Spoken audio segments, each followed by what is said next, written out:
India के उड़ीसा राज्य के पुरी में चमत्कार को समझ पाना साइंस, ज्योग्राफी, फिजिक्स, केमिस्ट्री के बस में नहीं है। 4 धामों में एक जगन्नाथपुरी है। यहाँ श्री कृष्ण की आत्मा आज भी धड़कती है। इस मंदिर के कुछ ऐसे रहस्य हैं जिसे सुनकर किसी के भी होश उड़ जाएंगे। वेस्टर्न कल्चर को फॉलो करते करते हम आज ऐसे मोड़ पर आ चुके हैं जहाँ लोग भगवान के होने ना होने पे सवाल उठाते हैं। अब मैं अंत में आपसे पूछूंगी कि भगवान होते हैं या नहीं। हर शहर में, हर मंदिर में मूर्तियां मेटल, स्टोन की बनी होती है, लेकिन जगन्नाथ मंदिर में मूर्तियां लकड़ी की बनी होती है। ऐसा क्यों? 3102 बीसी में जारा नाम के एक शिकारी ने गलती से तीर से श्री कृष्ण के पैर पे मार दी, जिससे श्री कृष्ण की मृत्यु हो गई। जारा ने श्री कृष्ण का देह संस्कार विधि पूर्वक किया, लेकिन उनका दिल जला नहीं, जिसे जारा ने चमकती हुई पदार्थ समझकर बेचने चला गया, जिसे किसी ने भी ना छुआ ना उसे खरीदा। तो उसने उसे लकड़ी पर रखकर नदी में बहा दिया। गुप्त साम्राज्य के समय राजा अम्बती को श्री कृष्ण ने सपने में आकर नदी में डुबकी लगाने को कहा और कहा कि एक लकड़ी को ले आना जिस पर गदा और त्रिशूल का चिन्ह बना हो और उससे मेरी मूर्तियां बनाना। इस सपने को देखकर अगले ही दिन राजा नदी में डुबकी लगाने चले गए और डुबकी लगाते वक्त थोड़ी ही दूर उन्हें लकड़ी का एक तना दिखा। राजा ने उस तने को अपने साथ महल ले आया। उन्होंने ढेरों नामी कलाकारों को बुलाया, लेकिन सबने इनकार कर दिया कि मुझसे इसकी मूर्तियां नहीं बनेगी।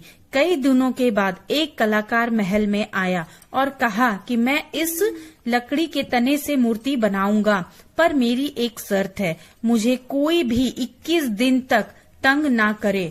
राजा ने खुशी खुशी उस कलाकार की शर्त मंजूर कर ली। रोज कमरे से कुछ न कुछ आवाजें आती थीं, लेकिन एक दिन आवाजें न आने पर राजा ने कमरे का दरवाजा तोड़वा दिया तो देखा कि वहां कोई कलाकार तो था ही नहीं और सिर्फ मूर्तियां थी। भगवान जगन्नाथ, उनके भाई बालभद्र और उनकी बहन सुभद्रा, और जगन्नाथ की मूर्ति में ही मेटल की वो बनी हुई चीज रखी हुई थी। वो चमकती हुई चीज कुछ और नहीं, श्री कृष्ण का धड़कता हुआ दिल था।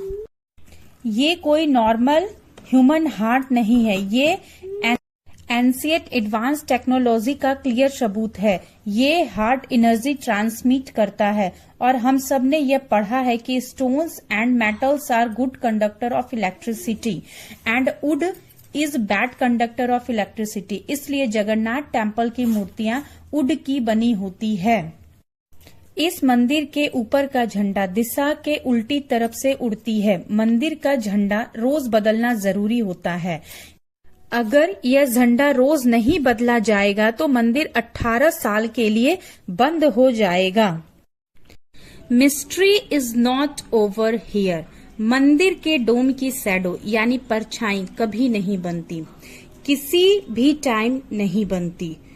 यहाँ की प्रसाद की कुछ अलग ही कहानी है। भक्त कितने भी हों, प्रसाद कभी नहीं घटता।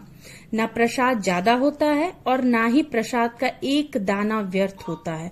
ये तो किसी इंसान के बस में नहीं। प्रसाद बांटने की मिस्ट्री तो है ही, लेकिन प्रसाद बनाने की मिस्ट्री उससे भी अलग है। लकड़ी के आग पर 7 मिट्टी के बर्तन को एक पर एक रख कर प्रसाद बनाया जाता है।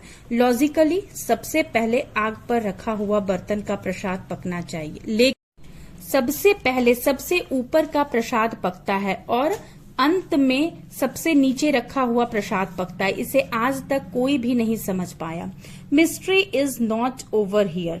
कुछ प्लेसेस नो फ्लाई जोन्स होते हैं, मतलब यहाँ से ना तो प्लेन्स और ना ही ड्रोन उड़ सकती है। लेकिन पक्षियों का क्या? ना तो इसके छत से कोई प्लेन और ना ही कोई पक्षियां गुजरती हैं। मंदिर के ऊपर एक सुदर्शन चक्र है जो अष्ट धातु से बना होता है। इसे नील चक्र भी कहते हैं। यहाँ पर मूर्तियां हर 12 से 14 साल में बदली जाती है। यहाँ बड़े उत्साह के साथ हर साल रथ यात्रा निकाली जाती है।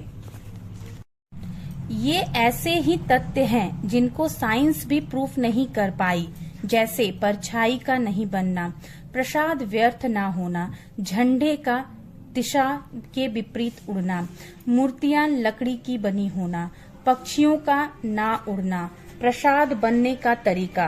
अब आप मुझे कमेंट कर बताएं भगवान है या नहीं।